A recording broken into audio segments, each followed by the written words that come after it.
Hello students, welcome to the channel science by Ekta ma'am. कैसे हो आप? सभी अच्छे से पढ़ रहे होंगे और अपने बोर्ड एग्जाम्स की तैयारी को लगातार जारी रखिए। चैप्टर वाइज पढ़ते रहिए। आज हम पढ़े क्लास 10th के लिए चैप्टर नंबर 4। चैप्टर नंबर 4 जो है, इसमें हमने कई सारे टॉपिक्स को कवर कर लिया। लास्ट क्लास में हमने इस जगह पर टॉपिक को छोड़ा था कि हम अगली क्लास में नॉमेनक्लेचर सीखेंगे कि किस तरीके से कार्बन कंपाउंड्स को नाम दिया जाता है। तो देखिए, नाम देने के लिए नॉमेनक्लेचर जो टॉपिक है, इसके बारे में मैंने आपको बताया था कि नंबर ऑफ कार्बन एटम्स के आधार पर नाम लिखा जाता है। आपको प्रीफिक्स सफिक्स दोनों मैंने बता दी थी। प्रीफिक्स मतलब जो पहले लगेगा, सफिक्स जो बाद में लगने वाला है। देखो, प्रीफिक्स में मैंने आपको बताया था कि कार्बन अगर एक है तो हम मैथ लिखेंगे। ये मैं यहाँ इसलिए दोबारा लिख रही हूँ ताकि अब जब मैं आपको यहाँ नाम लिखना सिखाऊं तो आपको क्लियर रहे। कार्बन अगर 2 है तो आप एथ लिखेंगे, 3 है तो आप प्रॉप लिखेंगे, 4 है तो आप ब्यूट लिखेंगे, 5 है तो आप पेंट लिखेंगे और 6 है तो आप हेक्स लिखेंगे। क्लियर है? अब देखिए, नॉमेनक्लेचर जब हम सीखें तो पहली बात तो आपको सबसे पहली चीज जो ध्यान देनी है वो ये है कि आपको ये पता होना चाहिए नंबर ऑफ कार्बन एटम्स कितने हैं। क्योंकि नंबर ऑफ कार्बन एटम्स अगर आपको पता नहीं है तो फिर इस हिसाब से आप नाम कैसे लिखोगे, पहली बात। दूसरी बात, नंबर ऑफ कार्बन एटम्स जब आपको पता है तो ये प्रीफिक्स और सफिक्स जो आपको मैंने फंक्शनल ग्रुप बताए थे कि ओइक एसिड होता है और एल्डिहाइड होता है, कीटोन होता है, अल्कोहल होता है, उनके बारे में आपको जानकारी होनी चाहिए। आगे चले, फंक्शनल ग्रुप हमको पता हो जाना चाहिए।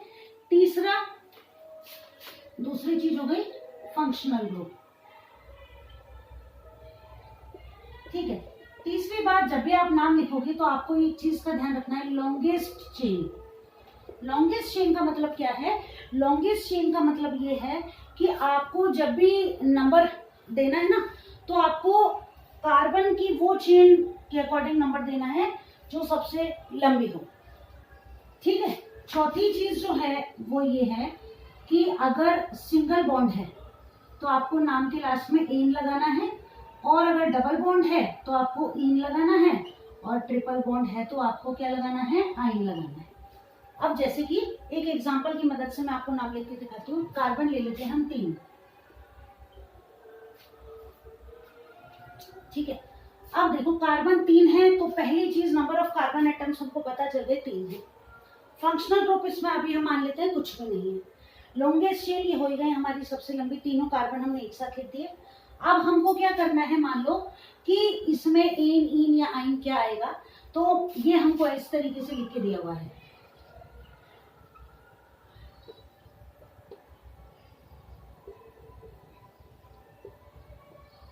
तो ये हो गया हमारा प्रोपेन। प्रोपेन क्यों लिखा? क्योंकि सभी कार्बन जो है वो सिंगल बॉन्ड से जुड़े हुए हैं, इसलिए हमने लिख दिया प्रोपेन। अब आगे चलते हैं और इनके अंदर हम फंक्शनल ग्रुप्स को जोड़ना चालू करते हैं। ठीक है। अब हम इस प्रोपेन का ही एग्जांपल ले लेते हैं और प्रोपेन के अकॉर्डिंग इनके नाम लिखते जाते हैं। देखो कि अगर इसको हटाकर, एक हाइड्रोजन को हटाकर मैं Cl लगा देती हूँ, ठीक है, Cl जब मैं लगा देती हूँ तो इसका नाम क्या हो जाएगा? क्लोरोप्रोपेन। क्लियर है? ठीक है, नोट कर लो। एक हाइड्रोजन हटा है और उसकी जगह हमने Cl लगा दिया है। अब ये जो है क्या बन गया? क्लोरोप्रोपेन। Br लगा देंगे तो क्या बन जाएगा? ब्रोमोप्रोपेन। ठीक। आप दूसरा नाम देखो, इसको मैंने हटा दिया और इसकी जगह मैंने OH लगा दिया। याद करो, OH क्या था? अल्कोहल। ठीक है। तो ये क्या है? प्रोपेन। और इसका नाम जब आप अल्कोहल लगाओगे तो अल्कोहल के लिए हम लगाते हैं ऑल, ध्यान है ना? तो ये क्या हो जाएगा? प्रोपेनो। क्लियर? प्रोपेन था, प्रोपेन में अल्कोहल जोड़ दिया, ये क्या बन गया? प्रोपेनॉल। क्लियर? नोट करो, अगला कंपाउंड इसी में आगे बनाते हैं। प्रोपेनॉल के बाद हम बनाते हैं एल्डिहाइड, प्रोपेनेल, क्योंकि एल्डिहाइड के लिए हम जोड़ते हैं क्या? एल। क्लियर? अब देखो, प्रोपेनेल जब हमें बनाना है तो CHO ग्रुप जुड़ता है, C और H तो है, डबल बॉन्ड O जोड़ देंगे, प्रोपेनेल। अभी मैं आपको नोट करवा दूंगी अल्कोहल के लिए। देखो, अल्कोहल अगर जोड़ोगे आप तो आपको लगाना है ऑल। ठीक है। इसके बाद एल्डिहाइड अगर आप जोड़ोगे तो आपको लगाना है एल। ठीक है, ये हो गया प्रोपेनेल। इसके बाद आपको कीटोन अगर जोड़ना है, ठीक है, तो कीटोन में देखो क्या था, ध्यान करो कि कीटोन के लिए आपको एक कंडीशन ये चाहिए थी कि यहाँ और यहाँ कुछ भी जुड़ा हो सकता है, यहाँ डबल बॉन्ड ओ होगा। तो ये तो अपना क्लियर हो जाएगा, CH3 यहाँ हो जाएगा हमारे पास 1 2 3 4, तो ये हाइड्रोजन हट जाएगा। अब ये क्या है, कीटोन। ठीक, तो प्रोपे, अब यहाँ पर कीटोन के लिए आप लगाते हो ओन, तो ये क्या था प्रोपेन, अब क्या हो जाएगा प्रोपेनोन। कीटोन के लिए आप लगा दोगे प्रोपेनोन। ठीक है, अब आपको बनाना है एक एसिड। ठीक, तो एसिड आप कैसे बनाओगे, ये देखो, एसिड बनाने के लिए इसी को अगर आपको एसिड में कन्वर्ट करना है तो आप कैसे बनाओगे, ये देखो मैं ऐसे लिख दूं,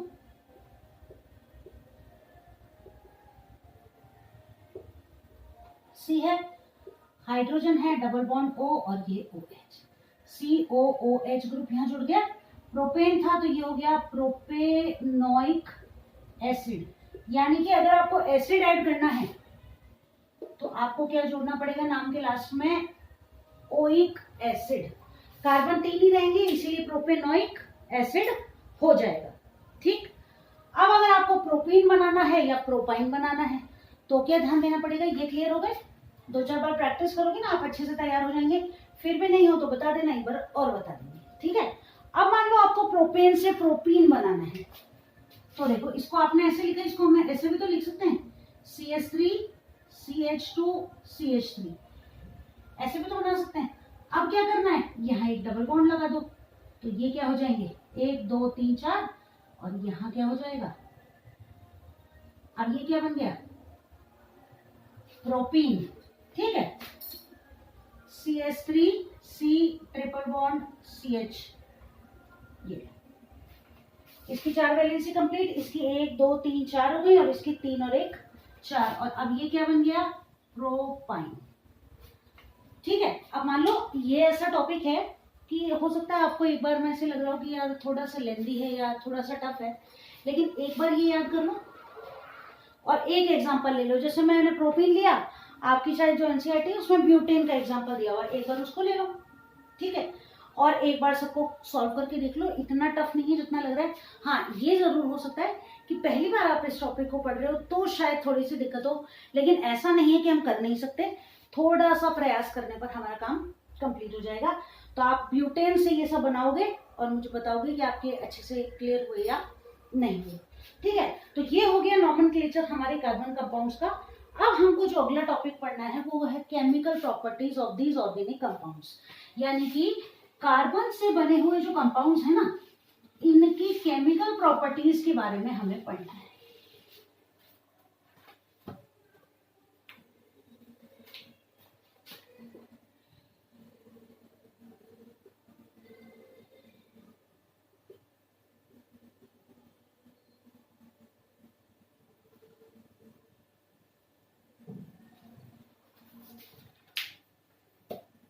केमिकल प्रॉपर्टीज में सबसे पहली केमिकल प्रॉपर्टी जो हम पढ़े वो है कंबस्शन, जिसे कहा जाता है दहन। चैप्टर याद आया कंबस्शन? देखो मैं आपको याद दिलाती हूँ कि क्लास 8th के अंदर आपने चैप्टर पढ़ा होगा कंबस्शन एंड फ्लेम, दहन और ज्वाला, शायद जहां तक मुझे याद है क्लास 8th में आपने पढ़ा होगा। कंबस्शन का मतलब क्या होता है, देखिए कंबस्शन का मतलब है किसी भी चीज को ऑक्सीजन की प्रेजेंस में जलाना। ठीक है, तो कंबस्शन यानी कि कोई भी जो कार्बन कंपाउंड है उसको आप किसके साथ जोड़ोगे, ऑक्सीजन के साथ। तो जितने भी कार्बन कंपाउंड्स हैं इनको जब ऑक्सीजन की प्रेजेंस में जलाया जाता है या गर्म किया जाता है, जिसे कि कंबस्शन कहा जाता है, तो क्या होता है, कार्बन और ऑक्सीजन जैसे मिल गए तो क्या बनेगी CO2। अब इसका एग्जांपल आपको बताऊं, ये कोयला, इसको आपने जलाया किसकी प्रेजेंस में, ऑब्वियसली ऑक्सीजन की प्रेजेंस में। बिना ऑक्सीजन की तो कोई चीज जल ही नहीं सकती है। ठीक है, तो कार्बन को आपने ऑक्सीजन की प्रेजेंस में जलाया, धुआं उत्पन्न होगा, ये हो गई कार्बन डाइऑक्साइड गैस, हीट उत्पन्न होगी, बताओ होगी ना, कोयला जलेगा हीट उत्पन्न होगी ऑब्वियसली, प्लस लाइट। दूर से ही आपको पता चल जाएगा, मान लीजिए फ्लेम नहीं आएगी लेकिन फिर भी वो अंगारे जो है लाल लाल वो आपको दिख जाएंगे और आपको पता चल जाएगा कि वहां पर कोयला जल रहा है, तो यहाँ ऊष्मा और प्रकाश उत्पन्न होता है। ठीक है, इसके बाद एग्जांपल ले लो CH4 का। CH4 यानी कि मीथेन गैस। ठीक है, मीथेन गैस जो है इसको जब ऑक्सीजन की प्रेजेंस में जलाया जाता है वही CO2 गैस उत्पन्न होती है, संग में वाटर वेपर रिलीज होती है, वही हीट और लाइट। यानी कि हमने ये देखा कि कंबस्शन रिएक्शन वो है in which carbon compounds are burned in the presence of oxygen to give carbon dioxide gas heat and light. यानी कि कार्बनिक पदार्थों को जब भी ऑक्सीजन की उपस्थिति में जलाया या गर्म किया जाता है तो इनसे कार्बन डाइऑक्साइड गैस उत्पन्न होती है, साथ ही साथ प्रकाश और लाइट यानी प्रकाश और हीट यानी ऊष्मा उत्पन्न होती है। ठीक है, कंबस्शन को नोट कर लें कि व्हेन, अब यहाँ अपना चैप्टर कार्बन का इसलिए हम कार्बन कंपाउंड्स लिख देते हैं कि when carbon compounds are heated और burned in presence of oxygen, CO2, heat and light are produced। Clear? Carbon compounds को जब गर्म किया जाता है या जलाया जाता है ऑक्सीजन की प्रेजेंस में तो कार्बन डाइऑक्साइड गैस, हीट और लाइट उत्पन्न होती है। हिंदी में आप नोट करोगे कि जब कार्बनिक पदार्थों को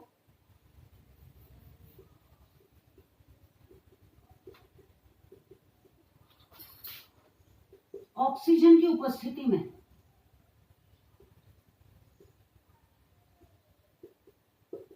जलाया ऑब्लिक गर्म किया जाता है,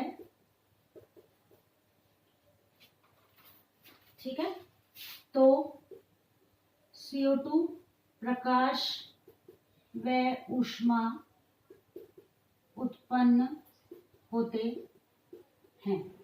ये आप एग्जांपल याद कर लो, एक कोई भी एक एग्जांपल याद कर लो इसका। ठीक है, अब गर्म करने पर भी एक चीज और ध्यान रखनी है। दो तरह के कार्बन कंपाउंड्स हमने पढ़े, एक तो थे सैचुरेटेड और एक थे अनसैचुरेटेड। अब इनमें भी अंतर है। क्या अंतर है वो देखो, गर्म करने में भी एक तो है हमारे सैचुरेटेड संतृप्त और एक है अनसैचुरेटेड। ठीक है, अब इनको जब आप गर्म करते हो तो भी दो तरह की स्थिति उत्पन्न होती है। सैचुरेटेड ऑर्गेनिक कंपाउंड्स या कार्बन कंपाउंड्स को जब जलाया जाता है तो ये क्लीन फ्लेम के साथ जलते हैं। क्लीन फ्लेम मतलब एकदम साफ ज्वाला इनकी उत्पन्न होती है। अनसैचुरेटेड कार्बन कंपाउंड्स को जब आप गर्म करते हैं तो ये येलो फ्लेम के साथ जलते हैं प्लस धुआं उत्पन्न करते हैं। फ्लेम के साथ क्या उत्पन्न करते हैं? धुआं। ठीक है, क्लीन फ्लेम सैचुरेटेड यानी कि ब्लू फ्लेम, ब्लू कलर की रोशनी अगर आ रही है, आपने कभी ध्यान दिया मम्मी जब सिलेंडर लगाती है ना तो आप ये देखना कि जब सिलेंडर खत्म होने वाला होता है तो उसकी फ्लेम जो होती है रेडिश कलर की हो जाती है, जिसको देख के पता चलता है कि सिलेंडर जल्दी ही खत्म होने वाला है। जबकि नया नया जब सिलेंडर लगाते हैं ना तो सिलेंडर का रेगुलेटर ऑन करते ही, नया सिलेंडर लगाते ही हम ये चेक करते हैं कि फ्लेम ब्लू कलर की आ रही है या नहीं आ रही है। अब उसके पीछे रीजन क्या होता है देखो, कि जब 100% फ्लेम बर्न हो रहा है तो वो सैचुरेटेड कार्बन कंपाउंड है, और कौन सी फ्लेम? क्लीन फ्लेम के साथ, ब्लू फ्लेम के साथ वो जलता है, कोई धुआं वगैरह उत्पन्न नहीं होता है। अनसैचुरेटेड कार्बन कंपाउंड अगर है, यानी कि जो भी ईंधन हम जला रहे हैं वो अनसैचुरेटेड है, तो येलो या रेडिश फ्लेम के साथ जलेगा प्लस धुआं उत्पन्न करेगा। आपको याद हो तो आपने कंबशन और फ्लेम चैप्टर में क्वेश्चन याद किया होगा कि सुनार जो है वो ज्वाला के सबसे भारी हिस्से का प्रयोग क्यों करता है, अगर आपको याद हो तो इस तरह हम ये देखते हैं कि कार्बन कंपाउंड जब जलते हैं, ठीक है, तो सैचुरेटेड क्लीन फ्लेम के साथ और अनसैचुरेटेड येलो फ्लेम के साथ जलते हैं, साथ ही साथ धुआं उत्पन्न करते हैं सूटी फ्लेम। तो आपने देखा होगा कि चूल्हा वगैरह जहाँ जलता है तो दीवारों पर कालिक जो है, सूटी फ्लेम यानी कि कालिक जमा हो जाती है।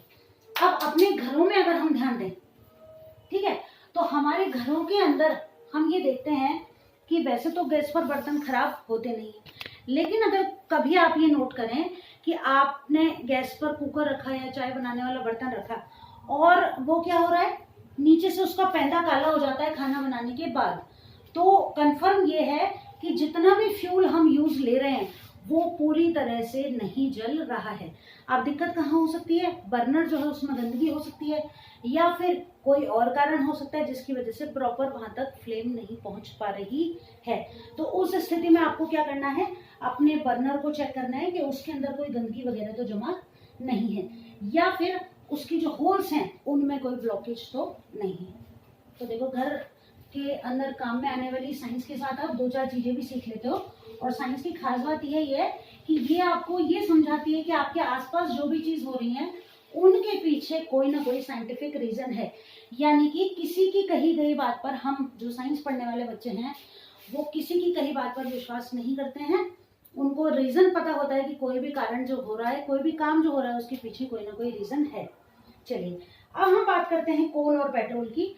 तो कोल और पेट्रोल, इसका निर्माण कैसे हुआ हम सभी जानते हैं, आपने पढ़ ही रखा है कि कोल और पेट्रोल जो है ये उत्पन्न हुए कैसे, कि पृथ्वी पर लाखों करोड़ों साल पहले मान लीजिए कि कोई तूफान आ जाता है, अर्थक्वेक आ जाता है, लैंडस्लाइड हो जाता है, तो जमीन के अंदर क्या होता है कि प्लांट्स हैं, एनिमल्स हैं, बड़े बड़े पेड़ हैं, ये जमीन के अंदर चले जाते हैं, दब जाते हैं, इनके ऊपर फिर से मिट्टी की परत बिछा दी जाती है। समय के साथ साथ ग्रेजुअल चेंजेस होते हैं, मिट्टी की और परतें आती जाती हैं, लोगों के रहने से और पेड़ पौधे उग जाने से उन सभी के वजन का प्रेशर मिट्टी पर पड़ता है, जिसकी वजह से क्या होता है, जिसकी वजह से वो जो चीजें दब गई हैं मिट्टी के अंदर, उनके कोमल भाग तो नष्ट हो जाते हैं और जो कठोर भाग हैं वो धीरे धीरे धीरे धीरे सॉलिडिफाई होकर किसमें बदल जाते हैं, कोल में, और जो सॉफ्ट पार्ट्स हैं वो कन्वर्ट हो जाते हैं पेट्रोल में।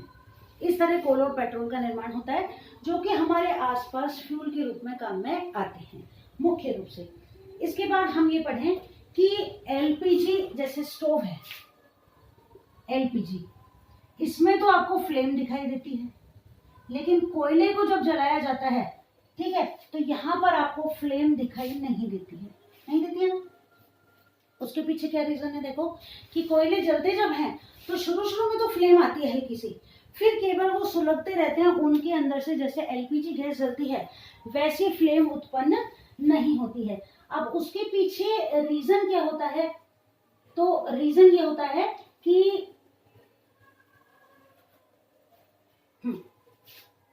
ये जब जलती है, ठीक है, तो कोई भी चीज फ्लेम तब देगी जब उसके अंदर गैसियस मटेरियल होगा। एलपीजी क्या है, गैस है ना। लेकिन कोल जो है जब ये जलता है तो इसके अंदर जो वॉलेटाइल सब्सटेंस है, ये शुरू शुरू में तो क्या होते हैं कि शुरू शुरू में तो जो कठोर पदार्थ हैं वो किसमें कन्वर्ट हो जाते हैं, गैस में, और जलते हैं। बाद में केवल इसका जो ठोस पार्ट बचता है वो केवल सुलगता रहता है, ज्वाला उत्पन्न नहीं करता है। तो ये ध्यान रखना है कि किसी भी चीज में फ्लेम कब उत्पन्न होगी, जब उसके अंदर गैसियस मटेरियल होगा या वो गैस प्रोड्यूस करेगी। तो गैस जो होगी, गैसियस जो ईंधन होंगे वो ज्वाला उत्पन्न करेंगे, और जो कठोर पदार्थ होंगे जैसे कोल है, लकड़ी है, इनमें ज्वाला उत्पन्न नहीं होती है। चलिए अब हम चलते हैं अगली एक्सरसाइज पर, और अगली जो एक्सरसाइज है वो है ऑक्सीडेशन रिएक्शन। पढ़ चुके हो आप ऑक्सीडेशन रिएक्शन, अगर याद हो तो। Oxidation as the name suggest, oxidation Hindi में आप इसको क्या बोलोगे, ऑक्सीकरण। तो डेफिनेशन बना ली क्या, ऑक्सीडेशन मतलब ऑक्सीजन का जुड़ना, सीधी सी बात है ना, कि कोई भी पदार्थ है उसके अंदर आपको क्या जोड़ देना है, ऑक्सीजन जोड़ देना है, जैसे CH3CH2OH। अब इसके अंदर आपको क्या जोड़ना है, इसके अंदर आपको जोड़ना है ऑक्सीजन को, ठीक है। उसके लिए आपको कोई कैटलिस्ट काम में लेना पड़ेगा, या तो आप ले लें KMNO4 या K2Cr2O7। अब ये आपने क्यों लिया है कैटलिस्ट, इन दोनों में से ये जो कैटलिस्ट होते हैं ना, ये हेल्प करते हैं इस कंपाउंड के अंदर ऑक्सीजन को जुड़ने में। इसीलिए ये जो कंपाउंड्स होते हैं जिनको हम कैटलिस्ट के रूप में काम में ले रहे हैं, इनको ऑक्सीडाइजिंग एजेंट कहा जाता है।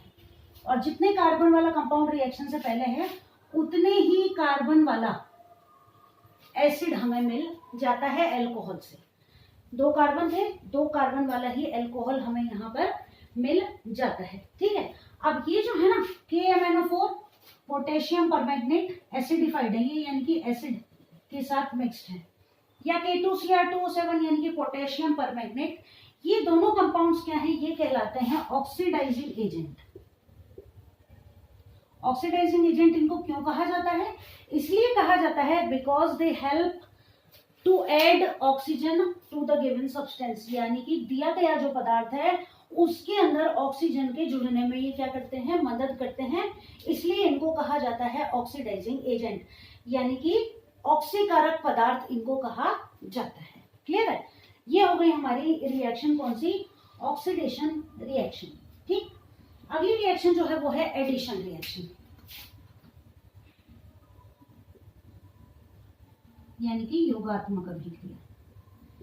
ये जो अभिक्रिया है ये क्या काम आती है, अनसैचुरेटेड हाइड्रोकार्बन्स को सैचुरेटेड हाइड्रोकार्बन्स में कन्वर्ट करने के लिए काम में आती है। कहाँ काम आती है, देखो जैसे कि यहां हम कैटलिस्ट काम में लेते हैं निकेल। निकेल जो है एक मेटल है, इसको कैटलिस्ट के रूप में काम में लिया जाता है और इसका करा दिया जाता है हाइड्रोजनेशन, डबल बॉन्ड टूट जाएगा और क्या होगा, देखो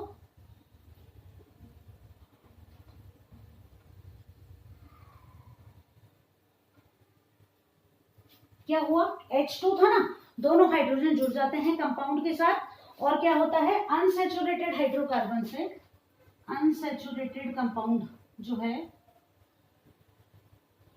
इससे बन जाता है सैचुरेटेड कंपाउंड।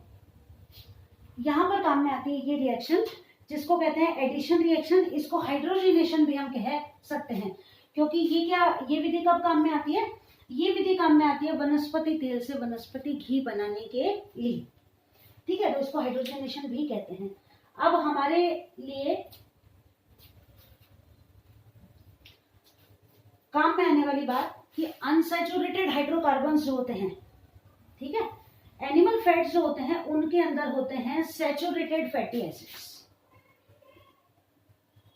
एनिमल फैट्स के अंदर होते हैं सैचुरेटेड फैटी एसिड्स। आपने कभी ऐड वगैरह देखा हो ना डालडा घी का, तो उस पर लिखा हो रहता है बिना चर्बी का, ऐसे लिखा रहता है। ये जो सैचुरेटेड फैटी एसिड्स होते हैं ये हमारे लिए हार्मफुल होते हैं, इसलिए हमें क्या करना चाहिए, ऐसे तेल या घी का प्रयोग करना चाहिए जो कि अनसैचुरेटेड हाइड्रोकार्बन से बना हुआ हो, सैचुरेटेड ना हो, कैसा हो, अनसैचुरेटेड। इसलिए एनिमल फैट से बना हुआ ऑयल या घी हमें काम में लेना नहीं चाहिए।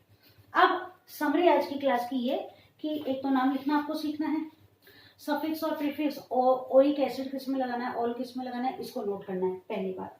ठीक है, दूसरी बात, एक ये रिएक्शन, खासकर ये दोनों ऑक्सीडाइजिंग एजेंट्स के नाम, इस रिएक्शन को आपको अच्छे से याद करना है। ठीक है, फिर क्वेश्चन बनता है कि फ्लेम के साथ कोयला और लकड़ी नहीं जलती है जबकि गैस जल जाती है, एक ये क्वेश्चन आपको तैयार करना है। और एक ये क्वेश्चन कि एनिमल फैट्स हमारे लिए नुकसानदायक क्यों हैं, तो because they contain saturated fatty acids which are harmful for us, so we have to use only unsaturated fatty acids which are not harmful for us. इतने सारे शॉर्ट क्वेश्चन आज वाली क्लास में से तैयार हो गए हैं, इनको अच्छे से याद कर लेना। इसको योगात्मक अभिक्रिया के साथ साथ हाइड्रोजनेशन भी इसका नाम आपको याद करना है, हाइड्रोजन जुड़ रहा है ना, तो इसको हाइड्रोजनीकरण भी कहा जाता है। ठीक है, तो आपकी देखो पढ़ाई के साथ साथ ये भी तैयार हो रहा है कि एग्जाम के पॉइंट ऑफ व्यू से क्या क्या इंपॉर्टेंट चीजें आपको याद करनी है। अब ये आप पर है, याद करते हो या नहीं करते हो। मेरे साथ साथ चलते रहोगे तो तैयारी अच्छे से चलती रहेगी। क्लास अच्छी लगी तो लाइक कर देना, शेयर कर देना। तब तक के लिए जल्दी ही मिलेंगे अगली क्लास में।